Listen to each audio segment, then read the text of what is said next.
Two, one. Hello, everybody. This is Cody Chavez, captain of the nostalgic Nebula, and thank you for joining us for our 13 Ghosts watch party. Today is Saturday, June the 13th, and we're broadcasting live from the Frida Cinema in Santa Ana, California.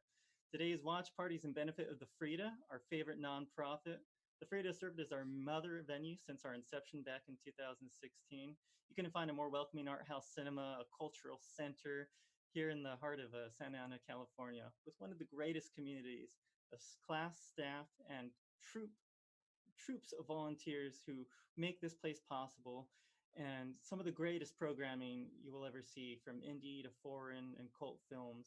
So if you would please, in this time while the Frida is shut down, please go to the link on your screen down below in the info section and give today. It really helps and will keep this magical theater running. Tonight we have with us the filmmakers of 13 Ghosts.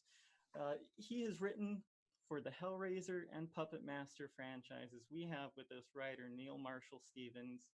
We also have the master himself, prop master Dean Eilertson, who has worked on various films from X-Men, and he's even worked with Hollywood giants like Godzilla. He's the composer of such films as Ghost Ship, Alien Resurrection, and Office Space. We have composer John Frizzell. We also have production designer Sean Hargreaves, who's worked with us on fairly unheard of films such as Avengers and Star Wars. I don't know, maybe you've heard of these films. We also have a very special guest, one of the ghosts, the Torn Prince himself, Craig Olednik. I hope I said that right. Sorry, Craig, I forgot to ask you before we went. Pretty good. Good enough for me. Thank you, Cody. Well, it's a real pleasure to have you here.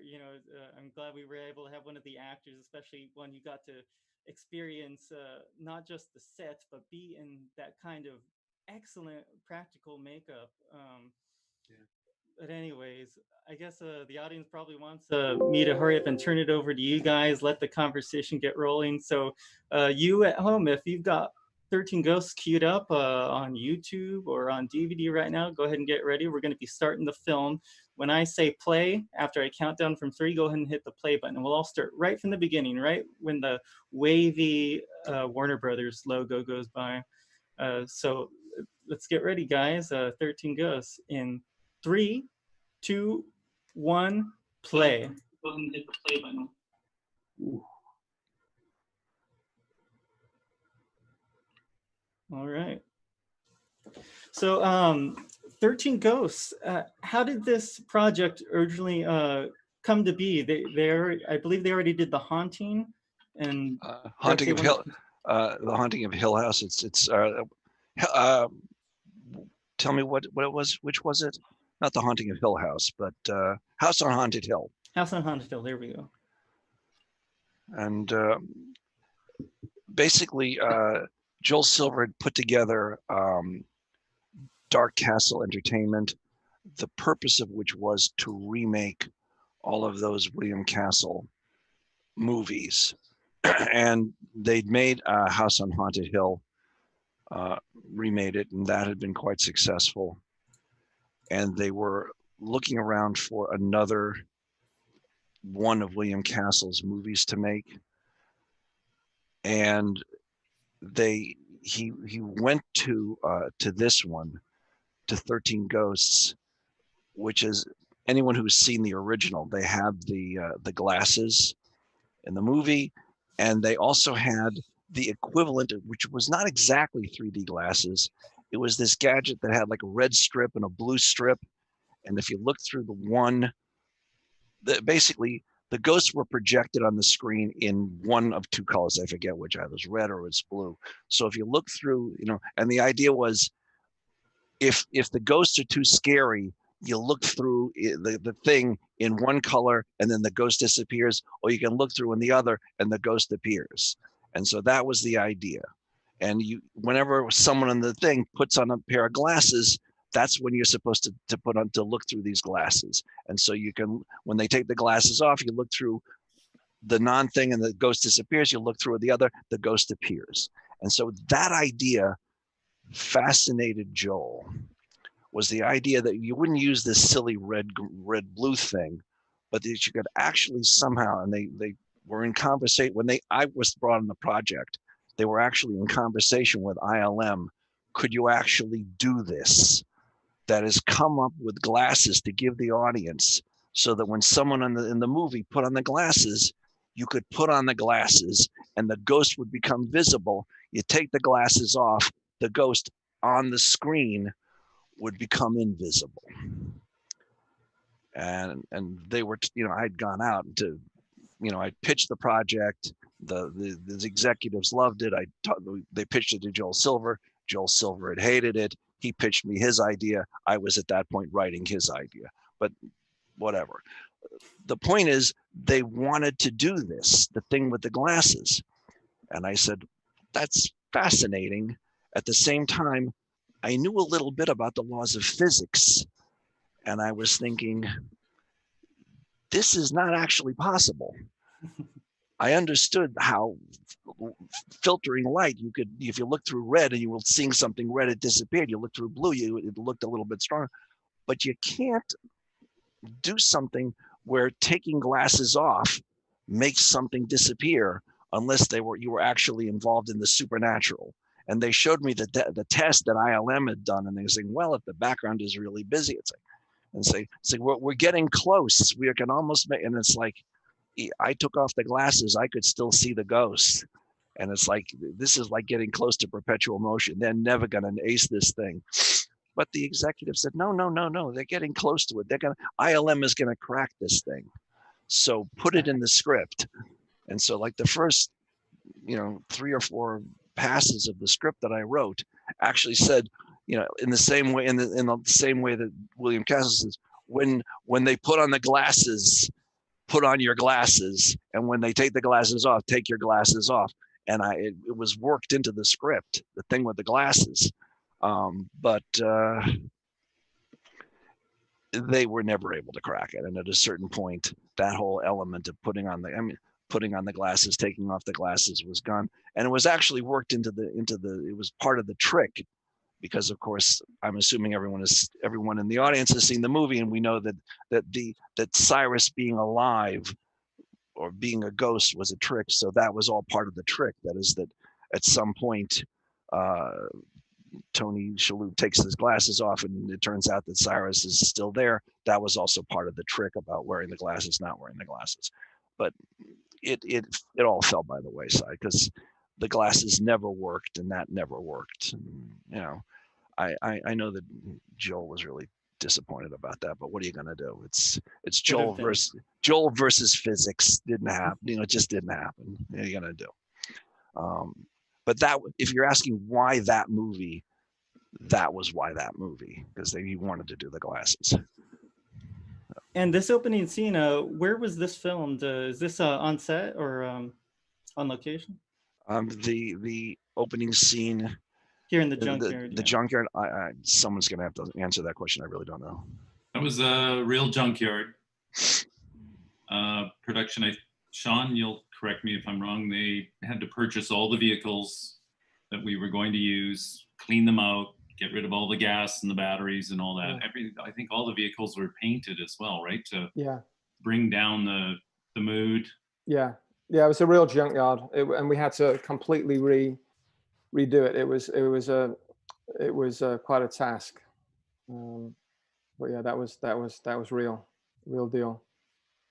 Don McCauley was the guy on that. Remember Don, Dean? Yeah. Yeah, he was my art director, so I gave that to him. Told him what needed to be done, and then he took it from there. But yeah, it was a real junkyard. And how about these glasses? Was that your work, Dean? Finding these glasses or putting them together? They were not found. We built those glasses. That was the beginning of some of the early CNC work. The big problem was finding something that ergonomically would fit a child's face and an adult's face. And the on-off switch for the lights, the little LED lights on the side, was if the glasses were sitting on a shelf closed and the lights were off. When you open them to put them on your face, the lights came on. Yeah. I also just want to say that, the score for this opening scene in the junkyard is fantastic. Thank you. Yeah. Thank you very much. Are you guys all watching the movie right now? I'm watching it more than I'm listening to it. But I can't. I mean, I can't find it. Where is it? I'm not actually watching it either. I guess I'd have to. I thought we'd have a link to it, but I guess you can't. do Yeah. that. Yeah. I just put it in my. I have an ancient computer. I slipped it into my the DVD player on my computer, so I'm just kind of flipping back and forth between us. But I watched it before I started it, so I remember saying, God, the music in this is fantastic. Oh, that's really Right. kind of you. Yeah, so very when the blood truck comes out and there's all the rest, it's like well, this is. Gee, I really kind of like that. I had them spraying blood. I did not, by the way. I'm not responsible for writing the tanker truck full of blood, so I can't take credit for that. But it was. How did the tanker truck come about then? This was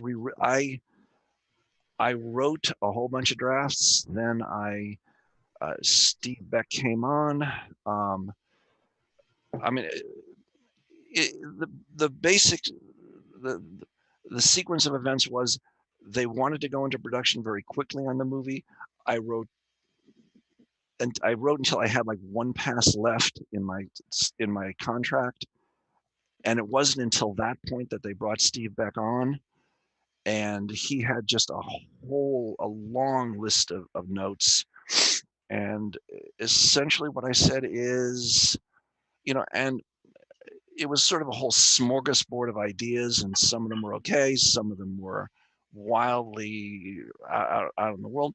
And what I said to the execs at the time is that, look, you want me to tackle these notes, you need to understand that this is not one pass away from production. This is the beginning of a development process, and you're gonna, you start with these notes, it's gonna take you a year before you're gonna end up in production. And they say, yeah, all right, fine.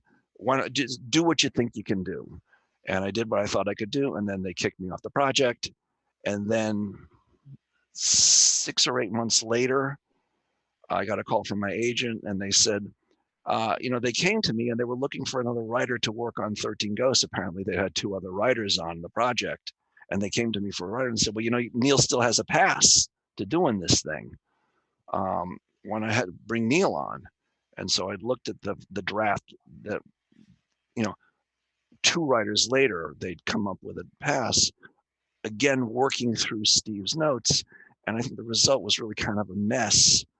And I thought, it's not going to work for me to try to kind of work through this draft. What I can do is I can go back to the last draft that I wrote, and I'll give you another pass. I'll write another pass or however many passes on that and see if I can get you to a production draft. And they said, fine, do that. And then I did that. And then they kicked me off the project again. And they brought in somebody else. And they did a bunch of changes, mostly on 2 things. One, originally, Joel, who's like a super big architecture fan, he loves architecture. And he had fallen in love with the new Rose Center at the Museum of Natural History in New York, which is a gigantic glass cube. And the reason the house is a giant glass cube is because the Rose Center is a giant glass cube. And he wanted the hero, the father, to work at the Rose Center, work at the Museum of Natural History. And he wanted all of this to happen in New York, out in on the East Coast. So the house was located like out in Long Island. The father worked at the Museum of Natural History, and that was in all of the drafts that I wrote. Also, they talked about having a Black character, and I'd suggested that the character who's now played by Shaggy, maybe he could be a Black character, but they didn't go for that. So I never had a Black character. The woman who's now played by Rod Digga was actually an English au pair, was like an English nanny. And she turned out to be the one who was in cahoots with Cyrus.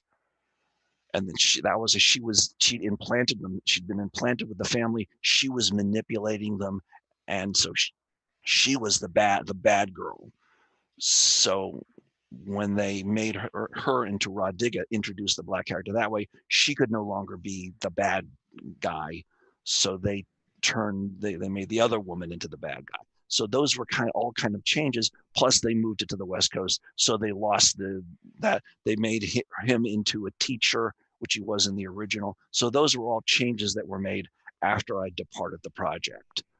And, Rodiga was great. And, that the whole line about, where's the lawyer? He split. Line came after. And again, it was all possible because they created that character, which was a fantastic line. But many of those changes, I think, had to come from the fact that they made the decision. They couldn't use the Rose Center. They couldn't use the Museum of Natural History. They couldn't have it take place in the East Coast. A lot of the changes cascaded from that. And all Great that history, happened. Neal. Yeah. So,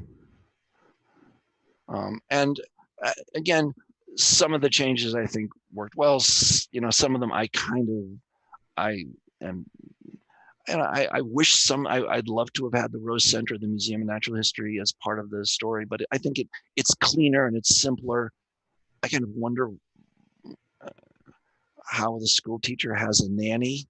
It's just a little bit weird, but I guess it's okay, whatever, so that was, but I think the cast is all wonderful. I think everyone in it does a really great job. The design, of course, is fantastic and always was great.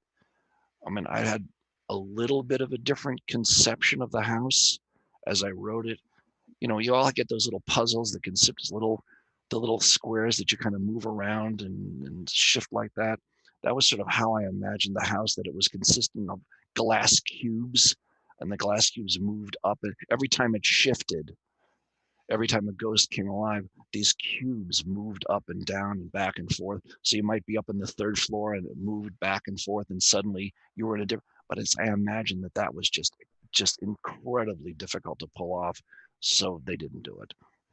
Sounds like they adapted that for Cabin in the Woods. Yeah, this seems familiar. They did. They also did it for, I think, the movie that was called The Cube, where the pieces actually moved up and down and back and forth, which was also kind of a cool movie. But yeah, I think there was I remember that about those cubes moving around. I think that was just a simple cost decision. Yeah, it was just like, yeah, I think it's like they just could not do that. It's just too expensive. Yeah. So this is what we say in the business, c'est la vie. Yeah. I just realized I had on the shelf is I have the score right here. Oh, wow. That's fantastic. Yeah, this is the whole score to the movie. Yes, if I could read music, and I actually know what that would say, and if it was didn't just look like white paper. But, someday I would love to get a look at that, John, because we spoke to you about a year ago. We wanted to put together a kind of horror movie concert with a string quartet. Yeah, we could go right into this, and we could create excerpts and things like that. It'd be fun to kind of follow the actual cues with as you're watching it. But a lot of them, they overlap and they get edited and things like that. It's a lot of music, and so you finish one page in here, it actually is overlapping on the next page. So it's a lot of interesting transitions. Do you bind all your soundtracks that you make like that? Yeah, I usually do. I have a collection. That's pretty. A lot of them bound. That's great. I love that. Keep them all. See what I did while I was on Earth. You know what I mean? Yeah. It's great. You find yourself writing new things in there, saying, should have put that.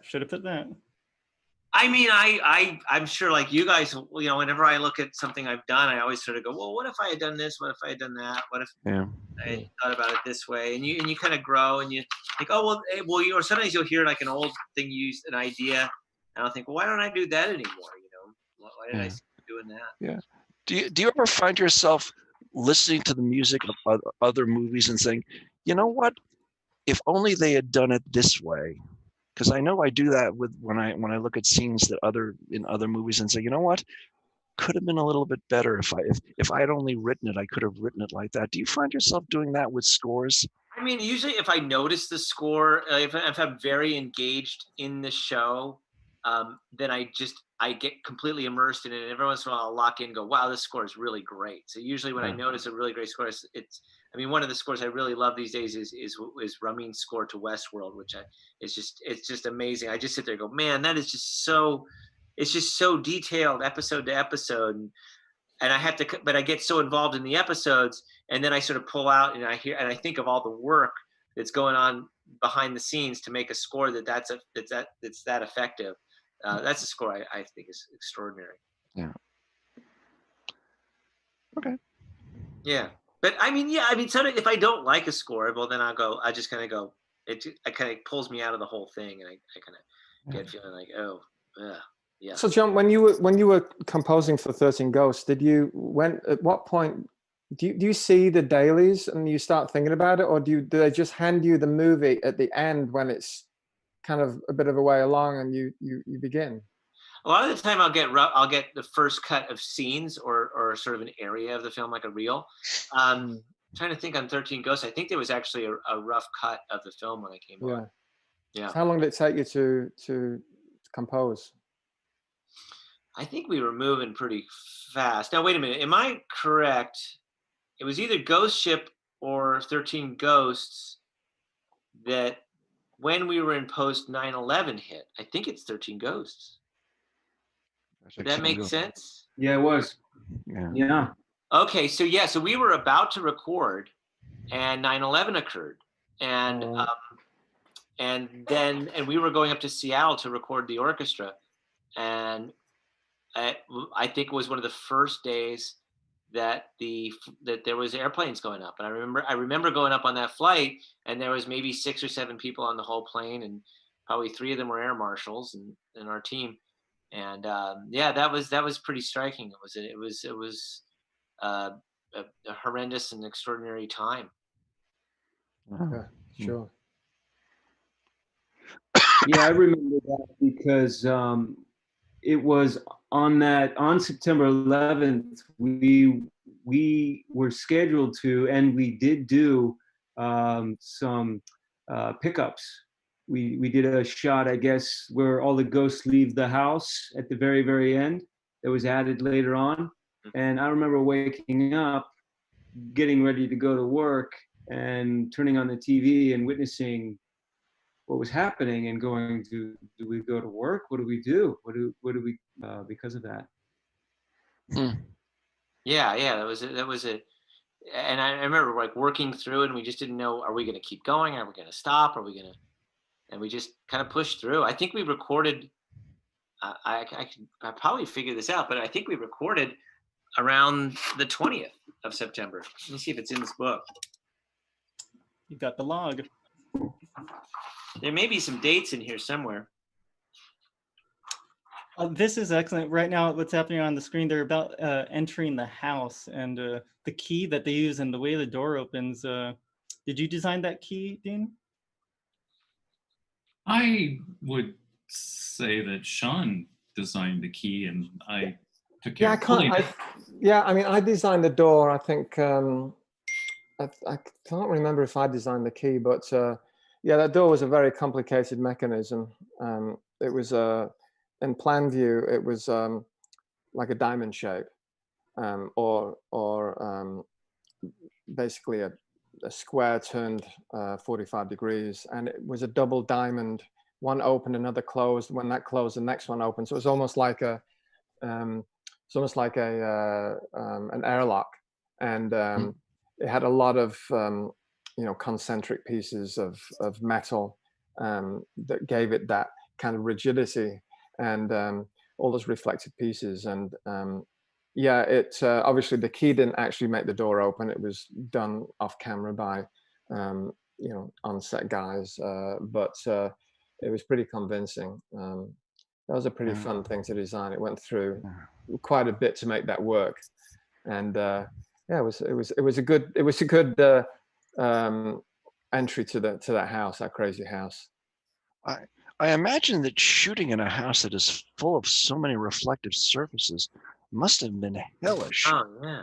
Yeah. Oh, yeah. What happened with that was always a discussion. And when I designed the house, we made a model of it, and we had little cameras down there to photograph. We could see ourselves in these little photographs in the model, and they're like, oh boy. And so what happened is, we still went ahead with building the house. We said that, they all said we'll figure it out. The director of photography said we'll figure it out, and we built the house. And one of the first things on the first day, the first assistant director said was, or actually leading up to the first day of the shoot, the assistant director said, we have to come in and everyone has to wear black clothing. Do you remember that, Dean?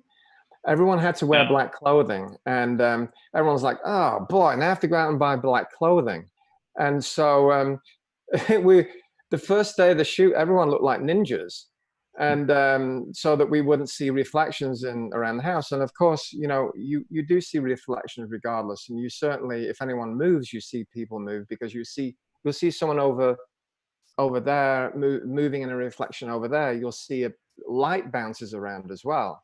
You get these weird little, we call them caustics, little light caustics, the kind of thing you would see in the bottom of a pool, but it would be static, and these little dots all over the place, and they'll be running around trying to block those off with what we call flags, which are these black flags to block all the lights off. So it was a learning experience, definitely the first week, and certainly the first day of shooting.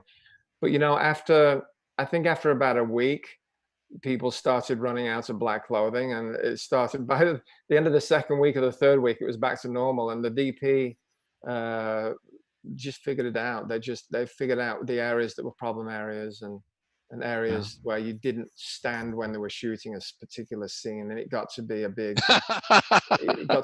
thing. And Well, it was, there you go. This I mean, was part of the Gail cost. it was Gail Tattersall that was the director of photography, and they had to light from below or from above. Yeah. If you had lights inside the set, it was like holding a mirror to a mirror. You just saw infinity. Yeah. But the light below the floor, there were people under there just on fire watch. That was their job the whole time, because lights back then were not the LED lights we see now. They were hot. If you were kneeling on the floor to do something, you had to put a towel down to put your knee on top of, because that floor was so hot. Wow. It was very hot. Yeah. Yeah. It was 4 feet off the deck of the stage, so it had 4 feet of leeway for the lights, but still, I mean, it still didn't. There was loads of fans under there, right? Right, Dean, remember that? They had fans. They had fire watch. They were trying everything to just maintain a temperature down there that wasn't about to spontaneously ignite the whole set and crew. I think is what I remember. Yeah. And those were all plexiglass walls. No, we built this. This was built on a stage called Bridge Studios, which was a converted bridge building factory. So the stage that we're on was incredibly long, but not very narrow. It was only 70 feet wide. I think it was 400 feet long and about 70 feet wide. And so the width of the set was very, very close to the edge of the walls on one side, but on the other side, it was like hundreds of feet. So you'd walk on the set, and you'd walk 150 feet you walk on the stage, and then 150 feet to the set was this box in the middle of this really long building.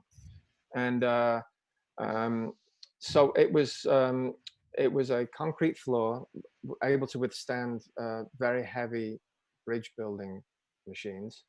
And we built the set out of real it was glass and real I-beams. It wasn't wood and plexiglass. It was the real, because the problem is we had multiple levels. We had glass. If we had everything made of wood, anyone walking down a hallway, the glass would shake, so it was very important that we didn't have any shakes in the glass when people were walking around. So it was deemed better to build the thing out of practical materials. Wow. Yeah, so it was probably one of the heaviest sets for the square footage ever built for a film. It was very, very, very heavy. and it was a couple of levels. The top level was not as built out as the bottom level, but because of all the glass, it just kept going on. It made it look like it was a huge place. Yeah. And all the walls that needed to move practically. There was no special effects there. There was no, we didn't really use. There was only in that film. There's a little bit of CG, for the ocularis, which is in the basement. When the machine spins. Yeah. Yeah. And there was some matte painting done for the wide shot when they entered the house at the beginning, and certain other bits. When the house, there's a big change. There was some effects work done, but for the most part, it was all done very practically, meaning it was all done for real. And all of those walls, panels had to be engineered and worked out, which was quite a bit of. There was a lot of 7-day, very long days working the planning out that set before it was built, to make it work relative to the scripts. It's one of those things where you design something, everyone says, "Oh, that's a cool idea," and now you have to actually make it practical and make it work, and then you're like, "Oh God, what did I create?" How did you guys? How did the scene where Craig, you get cut in half, right? I'm not telling any plot. Not me. No, that's not me. That was someone else. I get my ghosts mixed up sometimes. No, that was the lawyer. The lawyer gets right. The schnick. Now, Craig, you you're fun day. the Torn Prince, Craig. You got the cool. Right. Baseball bat. Ben Moss is the guy. Ben Moss is the lawyer. Yeah. Yeah, that most people who saw the movie, that was like one of the biggest takeaways, like the scene that really shook them the most and they thought was so badass, the splitting in half. Neal, did you write that? That was me. I was trying to think of a good way to. I didn't come up with a line. Where's the lawyer? He split. That was a great line, not mine. But the idea of, because we kind of understand that glass is lethal, and there were two scenes that I wanted to write in that movie, and that was one that really came out very well. The idea was like he's just standing there, and he is that like a subtle Shakespeare thing, having a lawyer get cut in half? I mean, you know what I'm saying? Could be, but but I love the idea that he's just standing there, and at first we don't know what's happened, and the glasses fall off, and there's one, and then the money thing tumbles out, and then it's like he just starts to slide, and it's only then that we realize, like, oh shit, he's been sliced in half. The other scene that I wrote that was used, but I think not as I really wanted it, was the scene where I guess now it's Kalina who gets trapped between the walls of glass, and it's really just kind of shown in a single shot. But as I had written it, those walls of glass come together quite slowly. And so as they're very slowly coming together, she really is doing her very best to get out, but can't. And so they move together very, very slowly.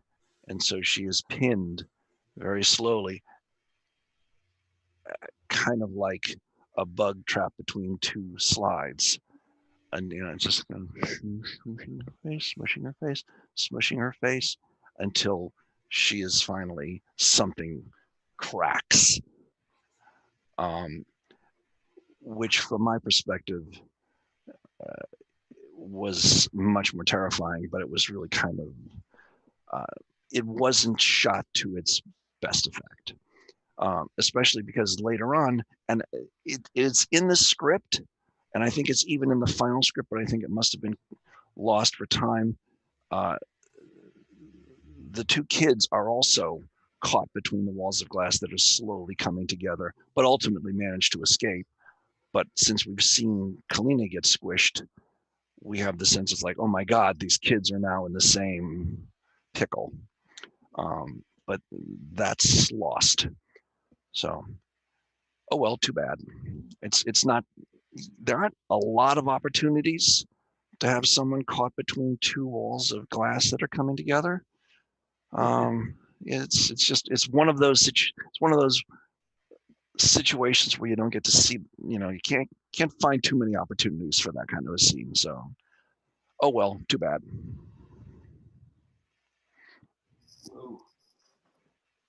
Hey, someone was asking on the stream here who did the ghost sketches on the walls. That was a guy I hired. He was an illustrator in Vancouver, who was very good with characters, and we had him do some ideas and character sketches of those, and we had those blown up. And those runes that are on the glass, and those character sketches are actually there are applications that are applied onto the glass. They weren't actually etchings, but on the film it looked like they were frosted or they were etched. And yeah, that was quite a piece of work. Remember that, Dean? All those guys putting that stuff on the glass. That was Ray, wasn't it? And Ray also worked on. Was it Ray Lai? The pages for the book as well. Yeah. Yes, exactly. It's the same ones that were in the book. Yeah. Yeah. Do you want to talk about the book? Because that was quite an amazing prop, I have to say. It's wonderful looking. There were 4 books made. One we had to cut in half. One had to be rigged for the glass to. I think the book is in there. She's using that to sort of bridge, try to keep the window, the glass apart. There was a huge thing about sound with the paper in the book, and we went through reams and reams of different paper, looking for a paper that the sound department didn't have an issue with. We had to find something that had its own frequency that they could tune out. And then I had 2 scenic painters work for a week, aging all of the pages before we even printed. And, a repeat on the cover of the floor and the way that all moves. Again, all of the etching and laser cutting that had to go into that. Yeah, Hello, Ra. Quite the book. Hey, guys. Hey. Hi. Wow. Hello. Wonderful to meet you. Thank you. I'm staying off camera until they open the salons here in Jersey. You could end up looking like this, my God. How is everybody? So great to reminisce. It's good. Great. Thanks for Crew's all joining. back. We were all just saying whenever the one of the most favorite lines from this entire film is yours about the lawyer splitting. Everyone, we did a live screening of that about 2 years ago here at the Frida Cinema. I got the biggest laugh out of the whole night.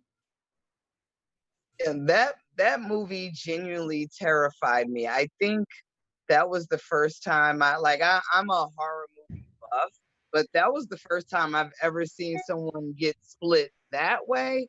That took me out at the premiere. When I was watching it at the premiere, I was like, wow. Because when you're filming stuff and you're doing it over and over again, like you're not really scared because half the time you're acting. So you're running from stuff that isn't there and you're, putting on for the scene. But when I actually saw it all pieced together, I was sitting in the theater like, this is genuinely a scary freaking flick. Like I was freaked out.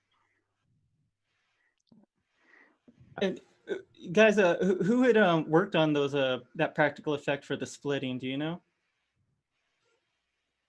Well, it was makeup effects for sure. They had created the body that was split in half, and as he slid down the glass, you saw what was inside. And It's beautiful. there was a lot of choreography there between makeup effects, the effects department. I mean, props was involved. We were, trying to get the timing of the glasses dropping and when to release the briefcase so it fell open and revealed the money all cut up. And there was probably 4 departments, all hands on. working with that, Wow. rehearsing it long before we shot it. There were so many things to work out.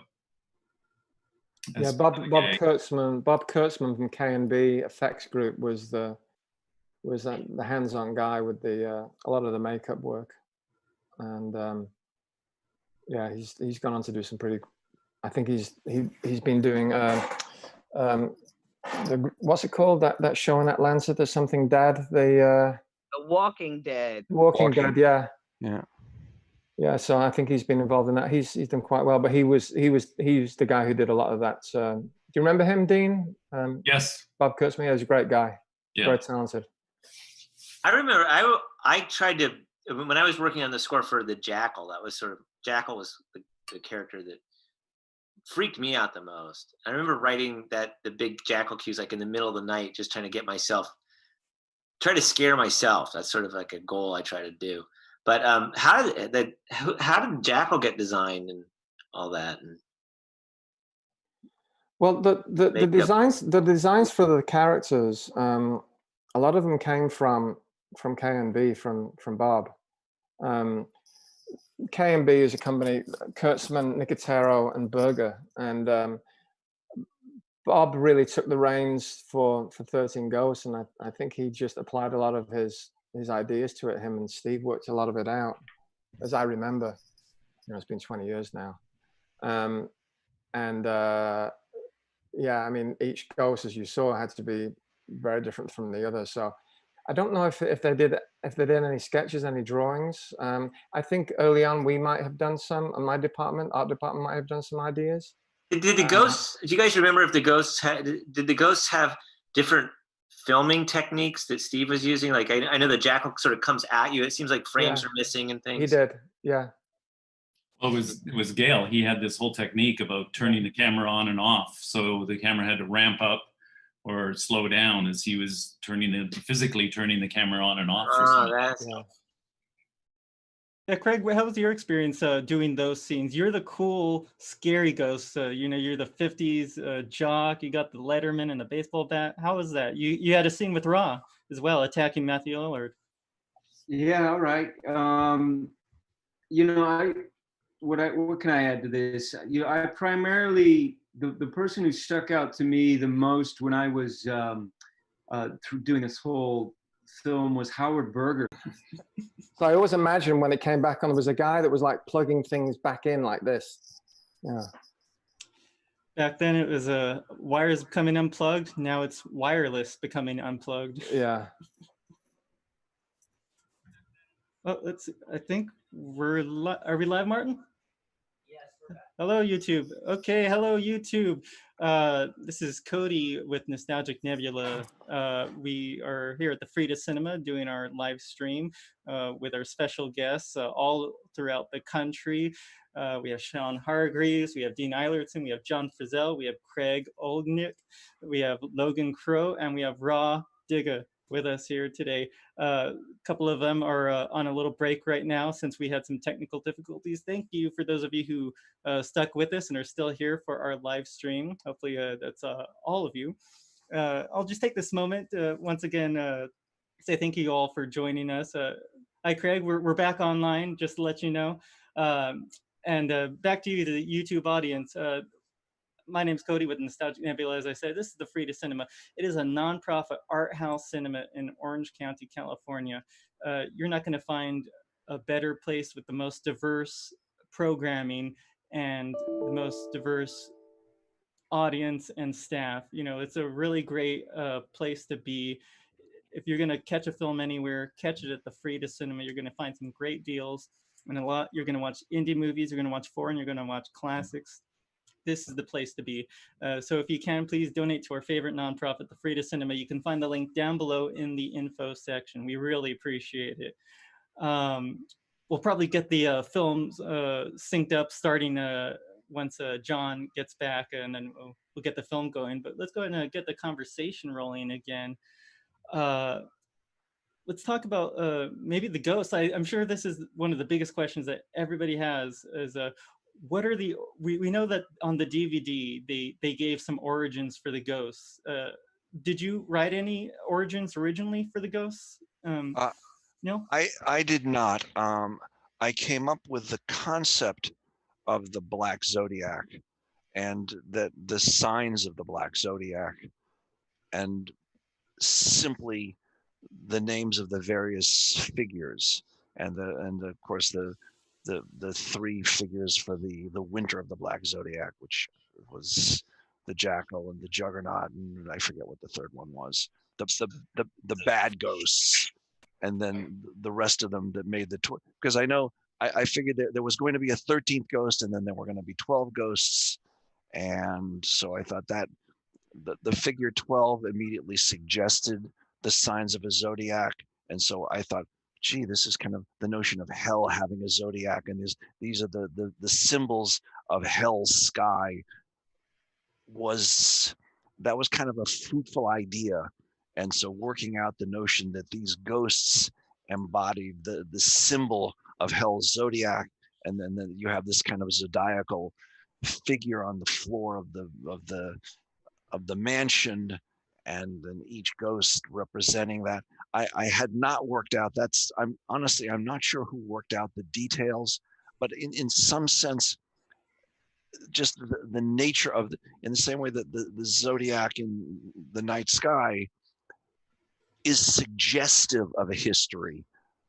I wanted the figures themselves, whether it's the Torn Prince or the Juggernaut or the Jackal, just the images themselves to be suggestive of a history. And they worked out their own histories, which is neat, but in some ways it's also interesting to let audiences work out their own history, their own past for the characters. That would have been okay too. But I mean, I simply like the concept of the Black Zodiac. And I take full credit for it because it's all mine. And it all belongs to you. And speaking of backgrounds and such, it's really cool watching the opening scene. I think it's the only scene that Matthew Lillard and F. Murray Abraham have for so long. But I love seeing their relationship. It's such a, what's it called? It's technical,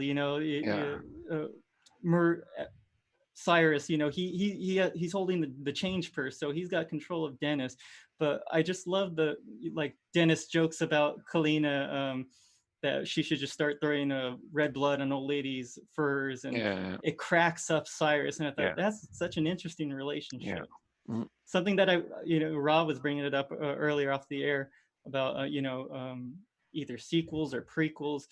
I would love to see the stories or read about them of Cyrus and his sidekick catching the ghost, because that's pretty interesting. And then we get to learn about the backgrounds like Craig's Torn Prince, and I mean, again, it's like there's so much story in the history of the seeking out and the catching of the ghosts, and it's just to say that there's a whole almost epic in the search for the ghosts, and it's one of those interesting notions, because in some way the most interesting character in the movie is barely on screen, and that's Cyrus and his quest to catch these ghosts and build this house, and he's squandered his family fortune for this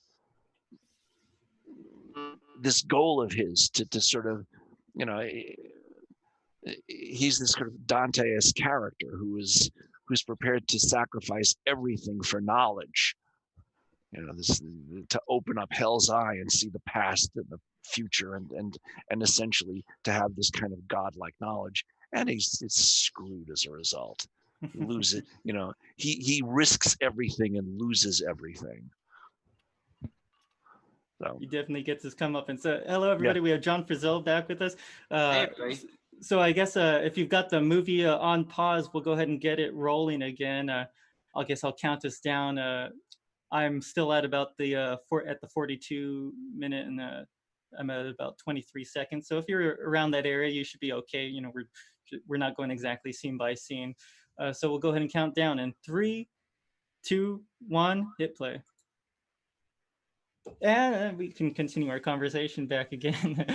John, you pulled out a really cool instrument. They didn't get to see it off the air. Could you show us again? Yeah, this is a water phone, and it's signed by the maker, which Richard Waters. Sorry, it's made in 1993. This one, I don't know how many there are, but this is the sound you get with a bow on it.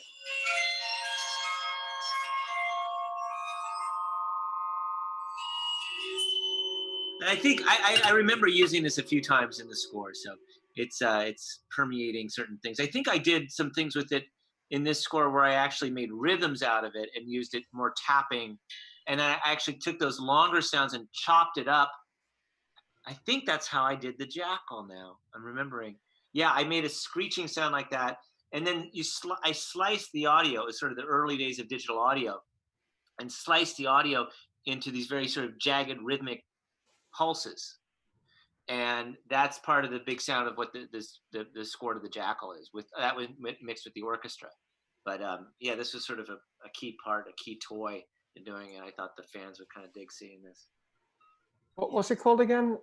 It's called a water phone. I mean, Water phone. Okay. but as I say, you know, it's signed. The maker is Richard Waters, and I had always thought, because you can put water in it, and when you turn it, it makes like a phasing sound when you play it. Yeah. And but I don't know if it's called a water phone because of the Richard Waters who made this one, or because of putting water in it. That's a good question. And we were saying earlier that this is probably goes back to scores from the 60s. I'm guessing it's in Jerry Goldsmith's work that you can find examples of it as well.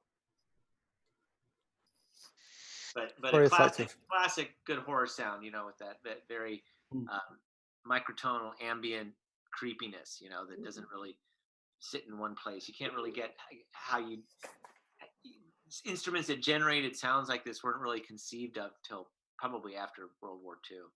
Yeah, it kind of shifts. It kind of makes you shift in your seat. You know, it's kind of a little odd. Yeah, it's Wow. you can get some very delicate sounds. It's amazing. I also remember some times in this score where you would start with the violins, you would hear the violins on a note, and then it would morph from the violins into the water phone. And so it would go from sort of a pleasing sound into a very dissonant, disgusting, you know, unnerving sound. And that's one of the things that I find really fun to do in scores, is to sort of lull you in with something that might be almost on the verge of pretty, and then it morphs into something that's just really getting you disturbed. Yeah. Mentally scar everybody. That's the goal. That's excellent. It sounds creepy, and it looks like some creepy alien thing that I don't want anywhere near me. Yeah. I have one more. Well, what else do I have around? I don't have any of the, you know, there was a lot of interesting electronic instruments on that score, and I don't have them anymore. I sold them all. There was a huge rack of stuff, but it's not around here.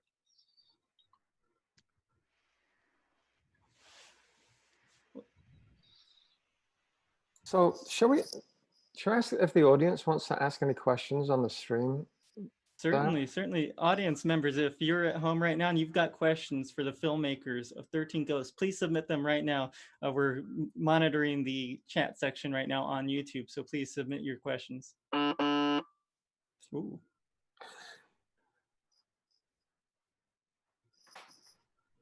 And Craig, you had a lot of makeup. What was that process like, getting ready for each shoot every day? Well, honestly, this was and still is like one of the most fun jobs I've ever had. It was, I was young, we didn't have to learn any lines, and you're wearing the coolest makeup you've ever, you know, put on, the best Halloween costume ever, and you were getting paid to just hang out and, you know, be a ghost. It was amazing. I think it was about 2 hours to put on the makeup, maybe. and then maybe another hour and a half to get off, something like that. My memory is not that great. I'm impressed by you guys remembering all these facts. But yeah, it's like one of those dream fun jobs. It's a blast. That's excellent. I mean, I was telling the guys earlier offline that so many times throughout even every week I'll see a post on Facebook in some horror group about reminiscing about 13 Ghosts, and I'll tell you, I've seen a lot of women say that you were their ghostly crush when they grew up watching this movie. You were the hunk of the ghosts. Oh yeah, that's funny. Hunky ghost. Why not? Hunky ghost. Well, just Now, every day going to work and having. Remember a 13 ghost? What was that? I say just every day going to work on set, and it wasn't the normal sort of environment. You'd have 13 ghosts hanging around, sitting and waiting, doing rehearsals. It sort of in a surreal way, it became this normal thing to do every day. But looking just at the characters themselves in the film right now, it just brings back so many memories of, can you imagine? 20 years ago, I don't even think we had cell phones. I can just imagine somebody sitting there texting away, wearing all their makeup. It would be quite funny. That's right. Yeah, the weirdest thing about being on set when you have people in makeup is that they don't see their makeup, but you see their makeup, and they'll come up to you and you look at them, and it's kind of jarring. It's like, oh, hello. I mean, I was standing there one day on set, and I turned, and the Juggernaut was there, and I'm 6'4", and he was like, I think he was 6'10", and Wow. It was just gigantic man, with this horrific makeup on, and it's, you're in fantasy, but you look up and you're like, I'm a little scared right now. It's just very unnerving, And that was actor John DeSantis, I believe. That's right, yeah. I just put in the chat that the day that I had to shoot with him and Matthew was my hardest day on set, and I see somebody ask why. Well, on this day, this was the day that Matthew and we had to do that whole, like, me direct him out of the room. And I believe, like, he's the one that's like hitting him with the bat, right? I know we going 20 years back, making sure my memories. Okay, so I got the right go. So okay, that day, so I had to. I guess we were kind of getting. This was probably like, we had gone through the scenes where we're going down the hall, we're analyzing ghosts, but I think on this day we were probably just kind of getting all like caught up in the whole action of it, and we were getting frustrated with each other, me and Matthew, and it was like, left foot forward, no right, no go, up down, like we're trying to figure out, like we're reading we're trying to deliver the lines, we're trying to deliver that emotion, we're trying to technically make sense, because now that we're in the room and we have to, figure out, like, I'm telling them to go left, but it's really like, now that we're in the room, it's really right. And I'm saying go up, but it's really down. So we were just kind of getting all turned around, and I think we had to take like a timeout to just kind of reel it back in, like, okay. And at some point, like by the very end of it,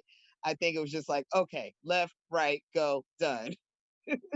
But we were trying to follow that, follow the script line for line, but I guess, it was getting hard to deliver it and direct him. And mind you, the house and these walls and everything is still moving everywhere. So it was like, wait, okay, if I'm like 2 seconds too late, it's really gonna like slam on his arm or something. So it was getting, it was intense for me. Mind you, this 13 Ghosts was my introduction to acting ever. Like, I've never been in a movie prior to 13 Ghosts. No way. Not a coach, not a drama class, anything. Wow. So Amazing. you know, in the beginning, I kind of hid behind the rest of the cast. And, you know, there were a lot of scenes in the beginning where I would be quiet, where you have Matthew and Tony debating whether or not we're going in the basement. And Shannon and I are just standing there quiet looking up. So day one goes by. I'm like, whew, that was easy. I think I can get through this. I think I can get through this. But on this day, it was like, okay, I gotta, you know, just figure this out. But we were pretty far gone, and at that point in the movie, by then, Matthew was a great help, because he definitely like kind of helped me overcome my green, you know, my greenness. And he would do this cool thing with me, like when they're doing the rolling sound speed, he's like, get pumped, you pumped? I'm like, yeah, pump. He's like, get pumped, I'm pumped, yeah. And then it's like, and action, and then we gotta like take off running down the hall and stuff. So he was really great with like helping me get into character in between the scenes. So that I appreciated that. That's awesome. That's such a great story. I know I'm going to be sharing that for times to come whenever people talk about 13 Ghosts, because that's one of those things that people love tuning into this kind of thing, to hear those kinds of stories that you might not have heard on DVD commentaries or anything. We have one question from the YouTube feed asking, was there anything any of you guys wanted to be in the film that didn't quite make it, or it didn't work out quite the way you needed to? Maybe you needed to rewrite a scene or change the way you were going to be doing the sets or anything like that? And are you asking me? Oh, open to all of you. Open to all of you. Well, I'm about to say I got one. I was originally supposed to die. I was supposed to be Kalina getting smashed in the wall, and then one day I just said, you know what? Let me just take a shot in the dark here, and I approached Stephen Beck. I'm like, I was just wondering, can I live? And you get the last line of the movie, don't you? He was like, you know what? He said I was just, you know, having a conversation with Joel about it. Let me you know, let me get back to you. And it took him about a week, and he came back and he said, you know what? I think we're gonna let you live. I think you're gonna be a fan favorite, and it might do too much to the audience for you to go. So I ended up living, but originally I was supposed to die. Yeah, because as the script was originally designed, your character, who was sort of the nanny, was actually the bad guy. She was actually the one who was in cahoots with Cyrus. And so that was why that character was the one who died between the glass. And so it made sense now for Kalina, who is now the bad guy, to get squished, and for you to end up living. So we're all happy that your character survived, because she was a great character. Yeah. I didn't know that. Yeah. Look at me learning something new every day. I had no idea I was going to be a bad guy. Yeah. And so casting you changed the whole character of who that person was. They shifted the bad guy character to Kalina. She was the bad guy. So she's the one who deserved to get squished, and you were the one who now deserved to survive. So. Oh, okay. Oh, and here I thought I just did a fantastic job acting. Well, and they just and that is another reason why you deserve to live, because the good actors always deserve to survive. That's right. That's awesome. Have any of you guys seen were there any toys based off of 13 Ghosts? Because I know I've seen, you see action figures for all sorts of things, Hellraiser, and everyone's collecting them all. It's I would shocking think that people would be clamoring for really needs to be. It's shocking that there never were, but so far as I know, there never were any ghost, 13 Ghosts action figures. NECA, you need to get on top of that. We'll see you at Comic-Con 2021. Yeah. Let's see, we have another YouTuber asking, was there any, so many horror movies have a curse associated with them, The Exorcist, Poltergeist. Was there any 13 Ghosts curse, or do any of you have your own ghostly experience?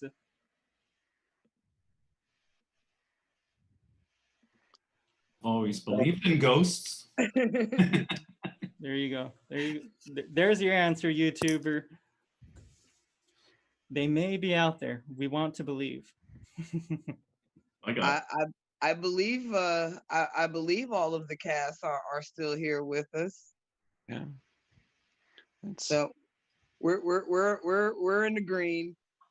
Yeah, That's right. thankfully none, right? Yeah. Yes, we remember we rescued all of the ghosts, so it's a pro ghost movie. It's a pretty nice ending. Pretty nice ending. Yeah.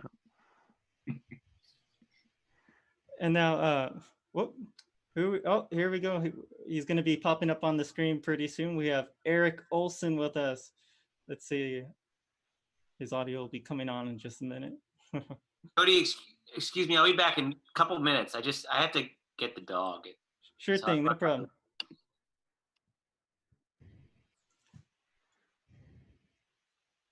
Yeah, Neal, this is a great story. It just keeps firing on all cylinders. Just go, go, go. Yeah. I love it. Hello, Eric. Oh, hello. I'm joining late. No problem at all. This conversation is still going hot right now. Hey. Let's see. 13 Ghosts. Let's talk about when it fell into your lap, or when it gets started. How did Me? Yeah, Me? yeah. Well, hey everybody. I haven't seen. Let me just change my configuration. See everybody. Okay, perfect. Yeah, no. Hey. I think the only people I really know in here are John Frizzell, who's not there right now. He'll be right back. And then Neal. How you doing, Neal? Hello. It's been a long time. Yeah. I was a baby. I was a little baby when I think I had been working at Silver Pictures Dark Castle for about probably 6 months or something when we started, or maybe even less when we started this process. And I don't even remember if I was in the original pitch when you pitched us, Neal, with Susan. Right. Who later went on to marry? Yeah, Susan Downey. Yeah, it's Susan Downey. It was Susan Levine. Yeah. I was when she was my boss. Yeah. But yeah, no, I don't remember exactly the sequence of events, but I know that I went back in and looked at my files earlier today, and there are so many documents on this project. So I think we lost him. Has he gone? Froze. He's frozen, or else he's just being very still. Very dramatic. You Hollywood type. It's a dramatic pause. Well, that's all right. We'll get him back on here in just a moment. Gosh. But this. There he's back. He's back. There you go. Hello. You froze for a moment. If I freeze for a bunch of times, I'll try another method of doing this. Wait. Sorry. That might happen. If that happens again, I'll log back in a different way. Yeah. Okay. Yeah, no, I was going to say that there are so many notes on this project. We had, it was a co-production with Columbia and Warner Brothers. And also we had the William Castle's kind of group. We had Terry Castle, who was William Castle's daughter. And all these people were giving notes, and there was so many opinions, and just making everybody happy was kind of a crazy nightmare. Yeah. And I remember, but we ended up, getting that first few drafts from Neal, and then, right, I think you said earlier we had a couple other writers come in, and then we went back to you, writer, and then we went. Then you got rid of me again. Came in with another writer to finish that. Finally finished it. Yeah. It is interesting that the take that I initially pitched completely different from what we ultimately went with, which came really from Joel Silver. And I pitched a very different take on the whole thing, which was the idea that Cyrus, in order to collect a ghost, had to actually physically remove, because it's like locations are haunted. So in order to get the ghost out of a location, you actually had to physically remove the place that's haunted. And so he would, so when you went to the place, it's not a glass cube. It's like he has physically removed, like there's a lighthouse is jutting out of one part of the place, and there was like a haunted dungeon. He physically removed the dungeon and moved the dungeon there. So the whole castle, the whole mansion is literally full of environments that he's physically chopped out of places and moved en masse and installed in his gigantic mansion. So it's full of these places that he's removed in order to get the ghosts that were located in those places. Yeah. Yeah. So which that happened a lot with Joel. That happened a lot. We would always bring him. We would meet great. We'd read great scripts, samples of writers that we liked, and then we would hear a good take, and then we would go tell Joel about it, and he would say, "That's great, but let's change everything." Yeah. And that's exactly what happened when I came in and met him and say, well, this is the take. He says, nah, I don't like it. And then he pitched his own take, which had to do with the Rose Center and he wants to build this giant glass house and this and that. And so, you're going to take notes? I said, no, I got it. I understand exactly what to say. And then I went back to my hotel and I wrote up a whole new treatment based on what he said and gave it to him the next day. I said, okay, fine, I'll do it. All right, write that.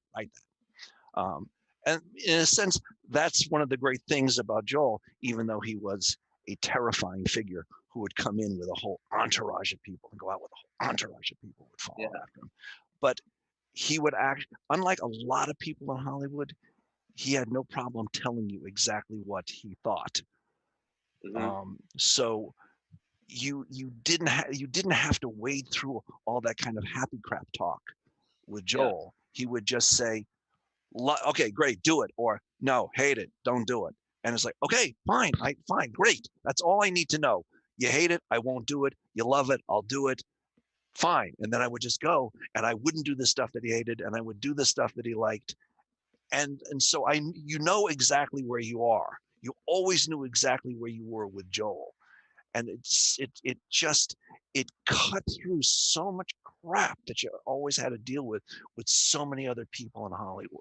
Where it's like, I love it, don't do it. I totally agree. I mean, this was my first film with Joel of many. And hey, John.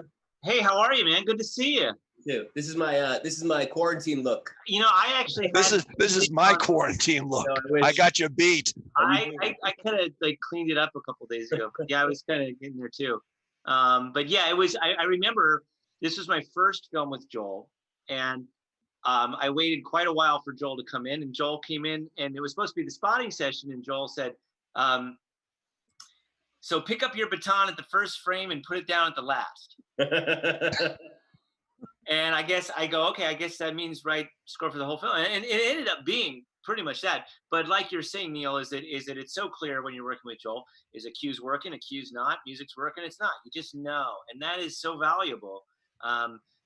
There's nothing like the sort of on the fence note you get where I'm like, do I rewrite it? Do I start again? Is it a small change? Is it a big change? And clarity when you're working is it's just so incredibly valuable, and you just know right where you are. Yeah. Yeah, he loved to say that. He said that I heard him all the time in the editing room with the composer. He would say, pick up your baton and put it down at the end. Yeah. Oh, man. That's funny. Yeah, but I remember that meeting, Neal, where you said, you said, I don't need to take notes. I think I remember that meeting. Yeah, no, that was the only note. It was pick up your baton at the first frame, put it down at the last. That was this. Yeah. But then we did work. We really, as we started to get the score going, as I'm sure with everybody else involved, as we went in, then Joel's influence and ideas, I would write something. And I remember the first time he heard the idea for the jackal, and I don't even think it was even on the jackal. I think Joel said, hey, let's move that over there and put it on the jackal. And all of a sudden the scene came to life, and now we had a whole big idea that grew into something else. And so it was a very interactive and really fun process. No, he's really, he's a really hard-ass guy, but he has good ideas, and he is, he knows, unlike so many producers who kind of want to be your friend in a weird sort of way. He doesn't give a shit whether he's your friend or not. He wants you to do what he wants you to do his thing. And it's like he knows what he wants. And so just kind of, this is what I want. Go do it. Go do it. And then he moves on to something else. And so long as you are able to kind of give him what he wants, it's fine. And that's all there is. And it's really good to work with guys like that, guys who are smart, confident, are able to do things, get things done. They know what they want. Go do here's what I want. Go do it. Okay, fine. I can. Gotcha. Clear. Go do it. And that was what, and I've worked with a few people like that over the years, and it's really, it has this clarity to it. Of course, in the end, I got kicked off twice, but what are you gonna do? I mean, in a sense, a lot of that happened. I mean, it happened after John Beck came on. And again, I don't want to knock John Beck. People have different processes. And I mean, there are people, there are directors whose process is, let's try this, let's try that, let's try this, let's try that. And the thing is, there are people who have to see it on the page before they know whether or not it works. I mean, there's that great scene in Singing in the Rain where it's like they describe this huge dance number to the producers as, I don't know, I can't visualize, I'd have to see it. It's like there are people who need to see it before they can really get it. And that's why you end up with long development processes. And I think that's why 13 Ghosts ended up having such a very long development process. I mean, after I left the first time, they brought in 2 additional writers who ended up not being credited, who worked on that script for a long time. And then I came back and worked on it again. And then I left and they brought in another writer who worked on it. And then finally they ended up with a script that they could shoot. But yeah. It's not, but funnily enough, it's not really that, the process wasn't that long compared to most movies. Yeah, many movies that never get made and some that do, but yeah. Yeah. And I'm pretty sure, and you probably know better than I do, I know that 13 Ghosts was based on a castle movie, and House on a Haunted Hill was. I don't think they ever made any more movies based off castle films. Am I wrong? No, yeah, we tried. Ghost Ship? No, Ghost Ship is a spec. Oh, okay. We tried. We developed Macabre, The Tingler. I Saw What You Did. So we developed a bunch of them, but we never got around. Yeah, nothing ever came to fruition. Because I know Dark Castle made a whole bunch of other movies, and some of them were pretty good, but they never went back. They could never bring any of. I mean, some of them never really deserved to be made, but it's challenging to find a way through. I think. Oh, you froze again. And speaking of William Castle and the Tingler, I just wanted to remind everybody at home, this is Cody with Nostalgic Nebula. We're over at the Frida Cinema doing our live broadcast with all our special guests here. We are raising donations for the Frida Cinema, our favorite nonprofit where we operate and do most of our events in Orange County. So go down to the link and you can help this place, this wonderful art house cinema, stay open. And it wasn't too long ago, I think it was just last year. Oh no, we lost Eric because this was part of the story for what he had mentioned about the Tingler. We have a horror movie film festival that happens here annually, the Horrible Imaginings Film Festival, and they did a really fun thing the last time around. They screened the Tingler, and they outfitted several of the seats with servos. Oh, here we go. I'll recap for Eric, but yeah, they outfitted the seats with servos so that it was just like in the old days with William Castle, with all of his little gimmicks. So whenever the Tingler would come, the seats would start vibrating.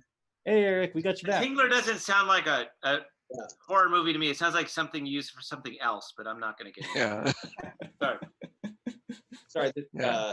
Sorry, guys. Yeah, this should be better. I shouldn't freeze anymore. No, Okay. no. Looks good. Looks good. Wait, yeah, we had Robert. Did you hear what I said about Robert Zemeckis? No, what about Robert Zemeckis? We had him attached to Macabre, I think, at one point. And he was going to direct that. We developed that a whole bunch, and he wanted to make it a musical. Yeah.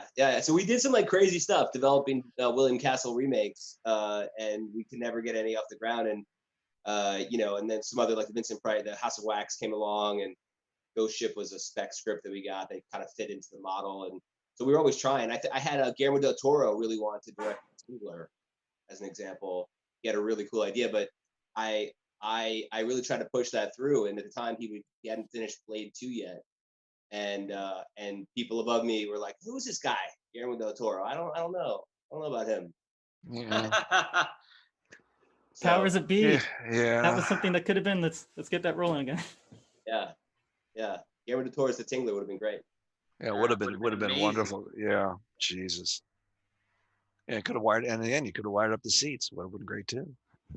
I mean, we always wanted to do that kind of stuff. For House of Wax, we developed it in 3D at first, and we wrote it into the script with all kind of gags, things coming at the screen and stuff. And yeah, just like you did in your script, where the glasses on and take the glasses off. Like we always want to try to do that stuff, but we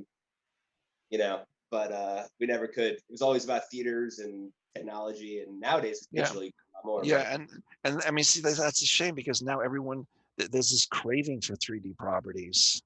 See, it kind of it's just the time to. You're frozen again, Eric. Oh no, you're not. You were just still.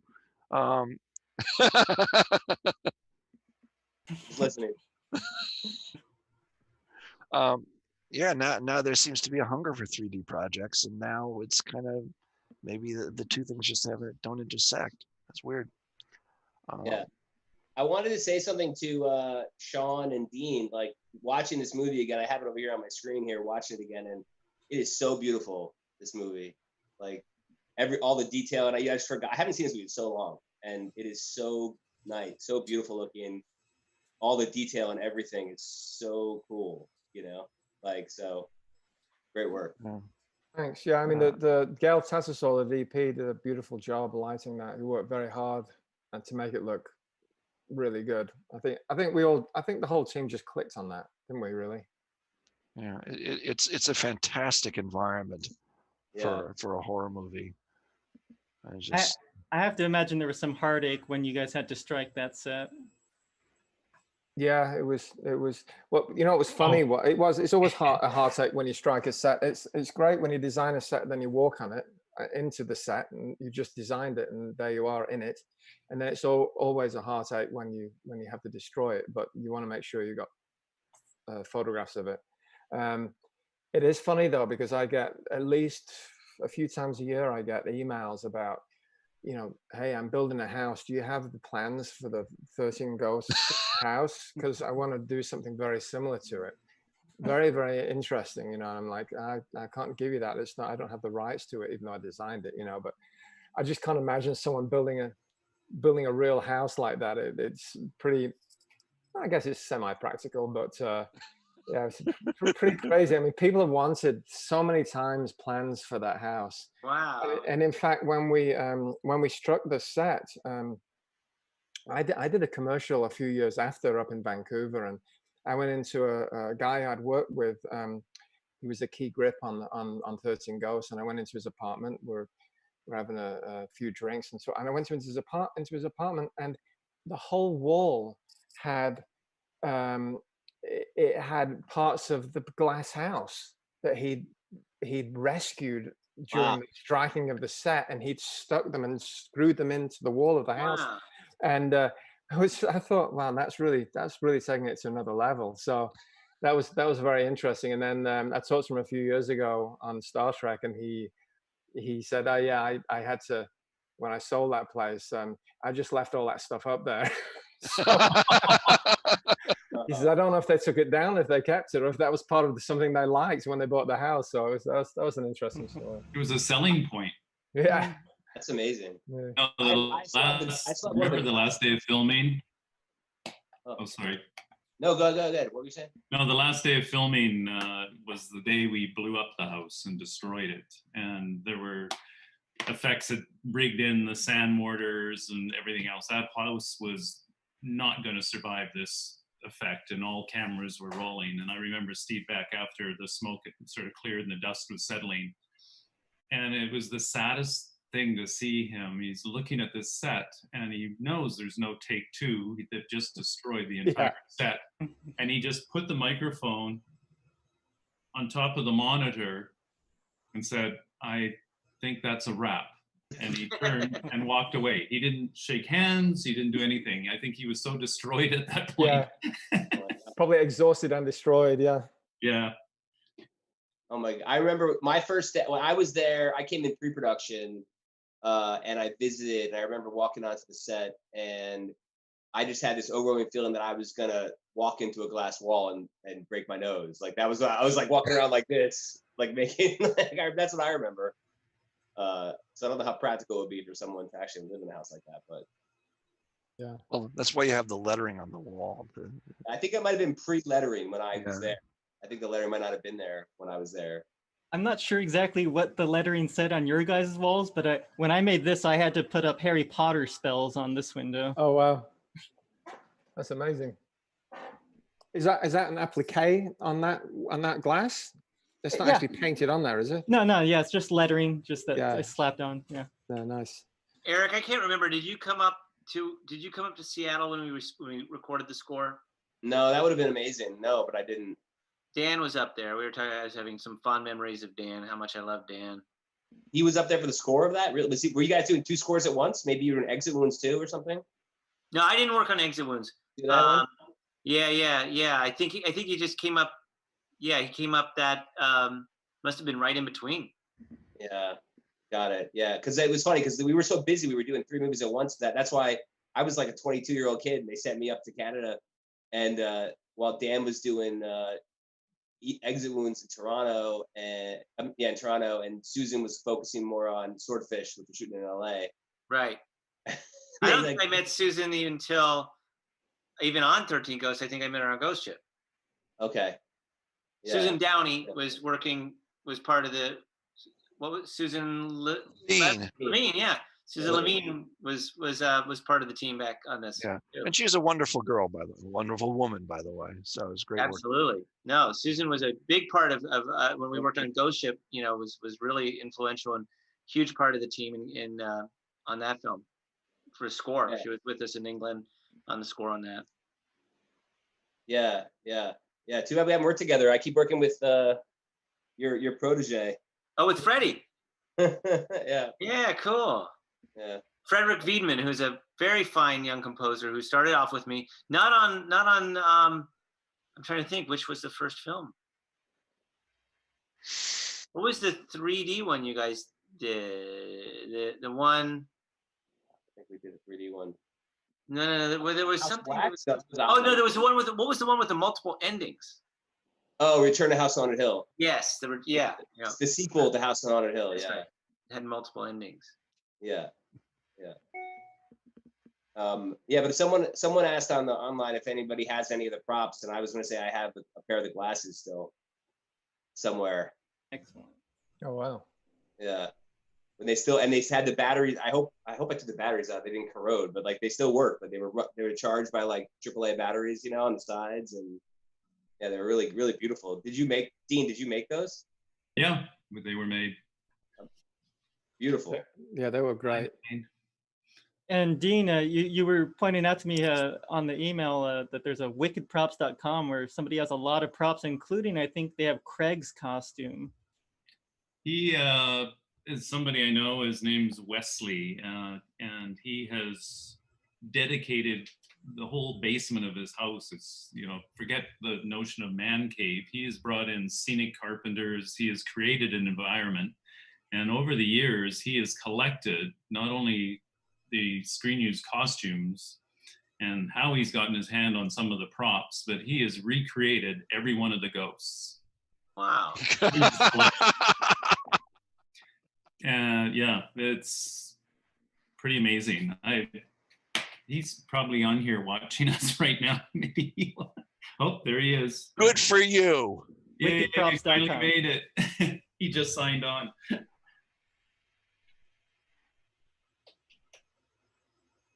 And Craig, all of the ghosts really performed so well, bringing out their characters. Neal was saying, that the backstories are kind of implied. But how did you prepare for your character?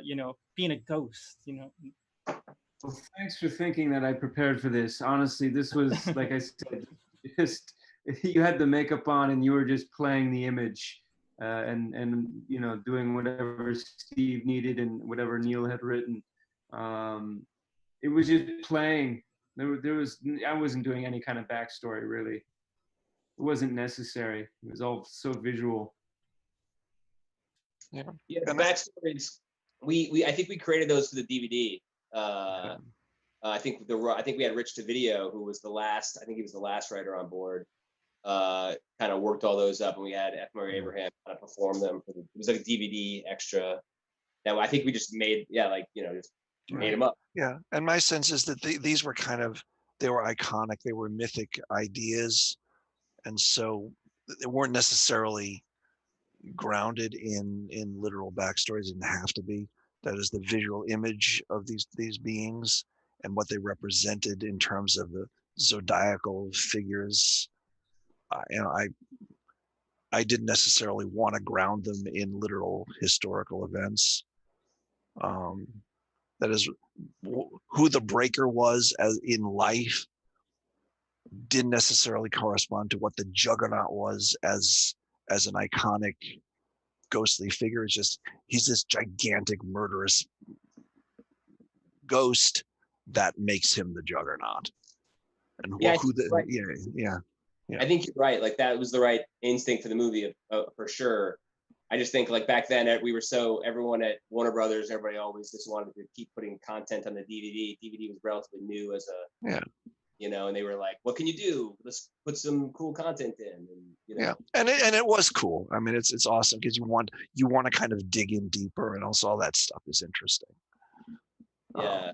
And then James Gunn, by the way, like I don't know if people know this, but James Gunn also contributed a little bit of writing. He might have written that line that everyone seems to love, that the lawyer split. Yeah. And that is a super line. Yeah.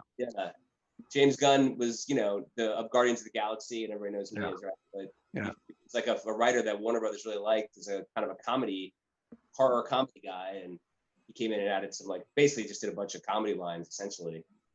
But yeah, it's an interesting cast crew. And I know there was another. Oh. There's Craig's display. He's got the whole thing out there. Oh. Yeah, and I know there was another writer also apart from DeVideo. Yeah, I think Todd Alcott. He's the one who came in for you. Yeah, I think he was we were working with him on Wonder Woman, on a Wonder Woman script at the time, and then he came in and did some stuff. Yeah, I mean, I know all of the writers who came in and worked on it are good people. And Richard DeVideo is a good guy. They're all good guys, but I just think it was a kind of a development struggle.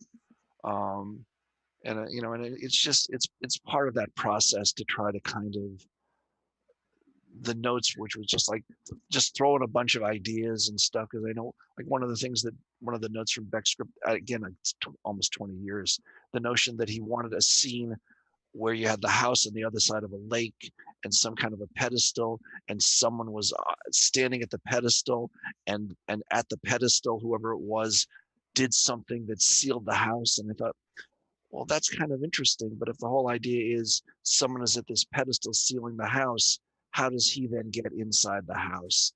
And if you then establish that there's a path from the pedestal to inside the house, aren't you then setting up that there's a way from inside the house to wherever the pedestal is? And it's like he was thinking in terms of an image that was a cool image, but what does it have to do with anything? And the answer is nothing. Right. And ultimately it never made it to the movie. And but it's a note, and you're getting a note from the director. So in some sense, you're supposed to respect it, and you're supposed to try to make it work. But he's not thinking in terms of how that shakes down through the story, and it becomes as a writer who has to think about that stuff, which he's only thinking about a neat image, and not necessarily thinking about how that shakes through the story. Yeah, I mean, I think it was we were basically a greenlit movie, essentially from the moment you were hired. I mean, we intended to make it. At least it felt like it. So it was all. It seems like it was a pretty rushed process. It was like, get scripts. Okay, this isn't working. We bring out a director. He'll add. He wants his guy in or whatever, and his changes, and then go back to you, and then back to somebody else, and throw into the wall. Yeah, and in some ways, and it's not saying anything against Richard Beck, but I think it would generally be a more efficient process to get your director on as early as you can. Because then because bringing the script almost to completion and then bringing the director in, whoever the director is, he is going to want to make the movie his, and that process is going to have the biggest impact on the script, because however close to being complete everyone else thinks it is, the director is going to want to take that and make it into his movie. And that's going to be an extensive process. So if you start at the beginning, let the director and Joel or whoever the producer is, let them hash their stuff out. And then once they're in agreement, then the writer can go to work. I think it's a more efficient process from my perspective. Yeah. I agree. Well, we didn't do it that way at Silver. And you know what? Almost virtually no one does it that way. And we basically it was hey, we have a green light. Okay, now we need a script. Now. And now we've got a script. Now we need a director. Is it the saying ready, shoot, aim? I think. Yeah. Yeah. Or just shoot, ready, aim. Yeah. You can organize them anyway. Yeah. Yeah, that's what it was. We were prolific though. That was the I guess. Yeah.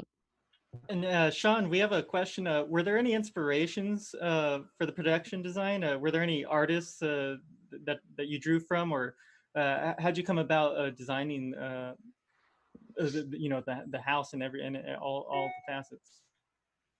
There wasn't any particular personal people I can point to. I mean, I love architecture, so I think it just basically evolved from the cells, from the cubes of where the ghosts were contained, and I just kind of grew out from cubes and boxes, and working with those shapes, and making a house out of that. I mean, there wasn't really. I mean, everyone's familiar with the house now. I mean, there wasn't anything that was out there then or really now that I could pull from for inspiration. I just have a general.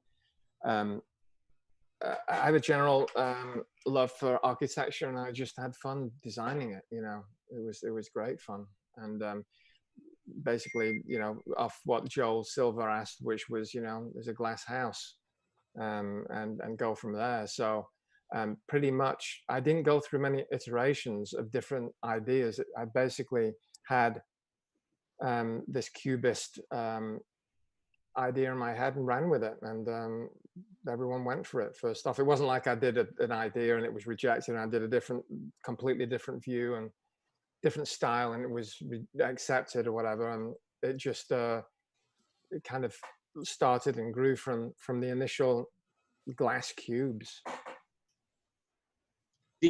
Sean, you must, I don't remember this, so, but I'm assuming you must have worked with Steve in some commercials, right? Yeah. That's how you came into this? Yeah, well, I've been a concept artist. I started as a concept artist, and I'm back doing concept art. And I got hired at George Lucas's Industrial Light and Magic to do a series of commercials. And Steve Beck ended up he was the director of those commercials. So he hired me, and that's how I met him and started working with him. And then after a few years, I think it was 2 years, he got the script of the offer for 13 Ghosts and brought me with him. So we went from there. Did you do Ghost Ship as well? I did not. No, I was surprised actually. Oh, that was Grace. That's Grace, right? Yeah. Yeah, Grace and he's great. I would love to have done it. I would love to have gone to Australia and done that, but it didn't happen, you know. But I actually haven't seen Ghost Ship. I don't even know if it's available. Did you guys? You all you guys worked on that? I did not. I didn't. Who did? I did. Yeah. Who's that? Dean? Frizzell. I did. Oh, John. Yeah. I did not. I didn't really work on it. I had gotten promoted, so I had my own projects by that point. I think I was focused on House of Wax when that movie was in prep. I tell you, if you look at any list of the top horror movie scenes that's compiled, you know, throughout the internet, Ghost Ship is going to be featured on that with that scene with everyone getting chopped in half. Oh, the beginning with the slice, the big slice, it was called. Yeah. Oh, exactly. yeah, amazing. Yeah, and then, you know, that was I'm sort of switching that for a minute. That was a lot of really great time working with Joel on that, because we had the song Senza Fine, which was a favorite of Joel's, and Monica Mancini, Henry Mancini's daughter, sang it. And then going between her incredibly beautiful voice and then to this unbelievably violent ripping of all these people dancing with this cable slicing across the deck. That was just horror fun all the way. You know, you don't get to do a 180 much bigger than that. So yeah, but I think we were inspired. We did the same thing that Neal created with the pause, right? The pause of the you don't know what's happened. He's been sliced in half, and you wait a second, and then they fall. I think we did the same thing with that. We're like with the captain, because the captain does that. He kind of pauses, and the score like held for a second. Yeah. And then he goes, you know. Yeah, and that was just so great. That like the macabre tension of that moment is fantastic. That's classic. And John, has anyone ever approached you for re-releasing the soundtrack of 13 Ghosts? I mean, Waxworks, if you're listening, get on top of this. Well, let's see. Are they? Let me look right now. Are they still out there? Let me see. Let's go to the iTunes store.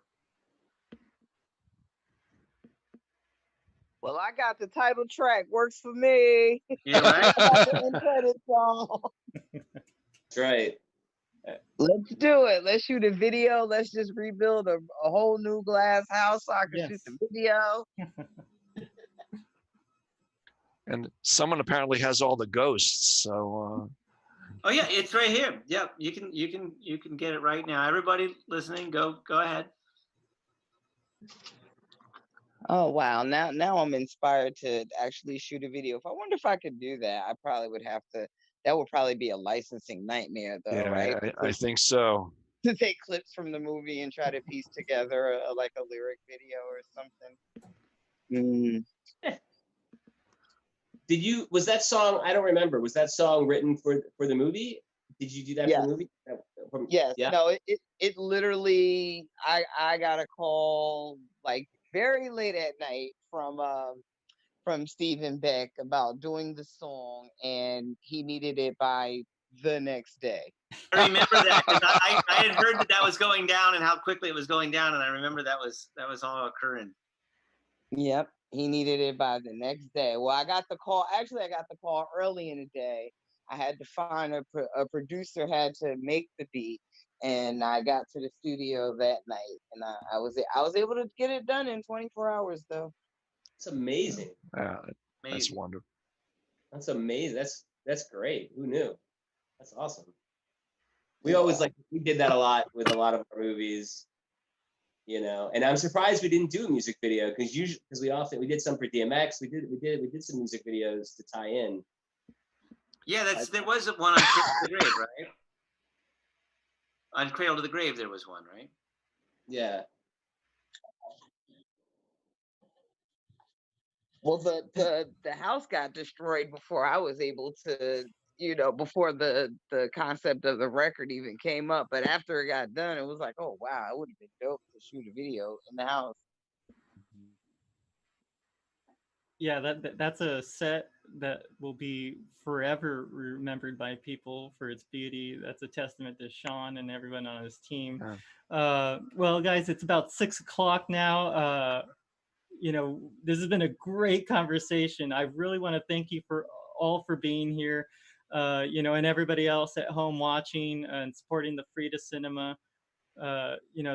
It's truly an honor to get to speak and really just listening to artists like all of you, the actors, the behind the scenes people, the composer, it's always just a treat, especially for the people at home. You don't always get to hear all of this kind of information off of a DVD. Actually, before I sign off, I forgot to ask, they've got Shout Factory is going to be releasing the Blu-ray of the movie. Has anyone been involved with that or contacted about that? No. Okay, well, that's coming out. So autograph sessions galore next year, I suppose. We'll get to watch it on the Blu-ray. Finally get some updated technology for that. But anyways, thank you guys so much for being here. You guys don't have to sign off right now. I'll just say my little goodbyes, and then I'll let you guys say your goodbyes privately after we go offline. Can I just say one thing before you sign off? I just want to say hi to Steve Beck if he's listening, or whoever here on his talks to Steve, because I haven't in years, and tell him I said hello, and thanks for doing an awesome job directing this film. I just want to say hi to him. Yes, if you guys have any final words for our audience, please feel free. Well, I want to say thanks to you, Cody, for putting this together. We really appreciate the support. Yeah. And it's a great thing you do there at the Frida, and it's a beautiful theater. And if you haven't been there, you got to go there, because it's just going to one of these screenings there. It's just a great time, and it's so great to see the enthusiasm from the fans, and to keep a film like this going and to have it mean something today. So thank you. Thank you, John. Actually, I forgot. Didn't your Uber driver that we sent for you, he wanted to watch the film once he dropped you off? No, it was great. He picked me up. I was up in Ventura. He brought me down, and on the way down there, we were just having this great conversation. He was saying how much he loved the film. I go, well, just come in and watch it. You be my guest.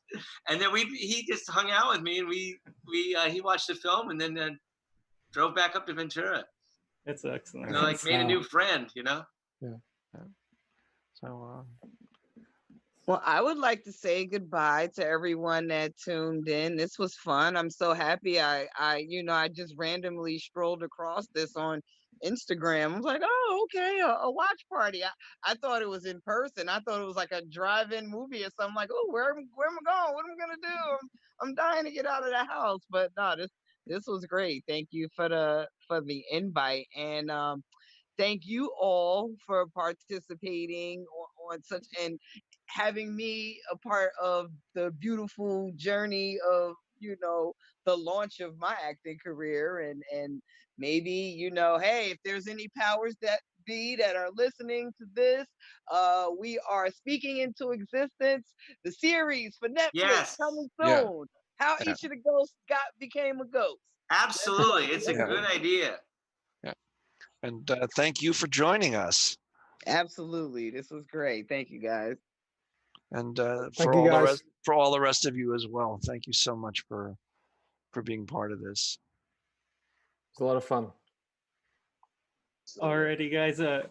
Thank you all for joining us. We will see you next time. Have a good night, everybody. Bye, Tune everybody. in. Tune in. Go ahead. Eric, let's chat sometime. I think we can stay on after he makes his. Yeah. Go ahead and stay online, and we'll have our personal goodbyes afterwards. Thank you, everybody at home. Once again, my name is Cody with Nostalgic Nebula. We do events here at the Frida Cinema in Santa Ana, California.